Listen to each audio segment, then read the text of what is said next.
नमस्कार। आज वैशाख संकटी गणेश चतुर्थी व्रत की कहानी लेके आई हूँ। पहले हाथ में कुछ अक्षय ले ली। भगवान श्री कृष्ण युधिष्ठिर को इस व्रत की महानता के बारे में बताते हुए कहते हैं कि प्राचीन काल में रतिदेव नामक प्राप्ति राजा थे। राजा की मित्रता यम, कुबेर और इंद्रादि देवों से थी। उनके ही राज्य में धर्मकेतु नामक ज्ञानी ब्राह्मण रहते थे। उनकी दो पत्नियां थीं, एक सुशीला और एक दूसरी चंचला। सुशीला कोई ना कोई व्रत करती थी जिससे उसका शरीर दुर्लभ हो गया। वहीं चंचला कोई व्रत नहीं करती थी और भरपेट भोजन करती थी। कुछ दिनों बाद सुशीला को शुभ लक्षणों वाली एक कन्या हुई और चंचल को पुत्र रत्न की प्राप्ति हुई। कन्या की शुभता देखकर चंचल सुशीला को ताने देने लगी। अरे सुशीला, तुमने इतने व्रत और उपवास किए हैं जिसकी वजह से तुम्हारा शरीर जर्ज और दुर्लभ हो गया है, फिर भी एक कृषकारी कन्या को जन्म दिया। मुझे देखे, मैं कभी व्रत नहीं करती थी, न व्रत के चक्कर में पड़ती थी और हष्ट पुष्ट बनी हुई हूँ, और वैसे ही बालक को भी जन्म दे दिया। चंचल की बातें सुशीला के हृदय में चुभने लगी।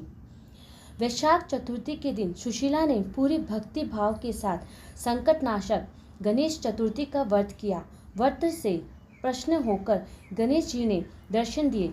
गणेश जी ने आशीर्वाद देते हुए कहा कि हे सुशीला, तेरी कन्या के मुख से मोती और मूंगा प्रभावित होते रहेंगे और तुझे वेद शास्त्र में वेदता एक पुत्र भी होगा। वरदान को देने के बाद गणेश जी अंतर्ध्यान हो गए। वरदान के बाद कन्या के मुंह से मोती और मूंगा झड़ने लगे और कुछ दिनों बाद एक पुत्र की प्राप्ति भी हुई। उसके कुछ दिनों बाद ही धर्मकेतु का सर्ववास हो गया और उनकी मृत्यु के उपरांत चंचल घर का पूरा धन लेकर दूसरे घर में जाकर रहने लगी।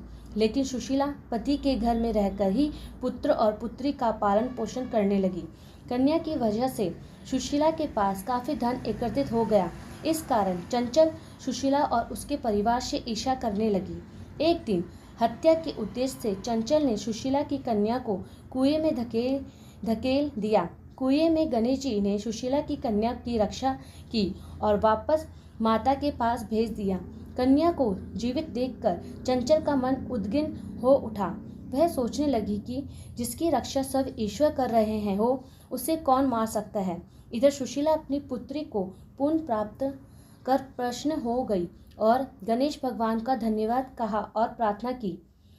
चंचल सुशीला की कन्या के चरणों में नमस्तक हो गई और अपने किए की माफ़ी मांगने लगी। चंचल ने सुशीला से कहा कि सुशीला, तुम बहुत दयावान हो और दोनों कुलों का उद्धार करे। जिसकी रक्षा सव्य भगवान करते हो, उसका मनुष्य क्या बिगाड़ सकता है। इसके बाद चंचल ने भी वैशाख मास की कृष्ण पक्ष की चतुर्थी तिथि का व्रत किया। गणेश जी की कृपा से दोनों परिवार के बीच सब सही हो गया। जिस पर गणेश जी की कृपा होती है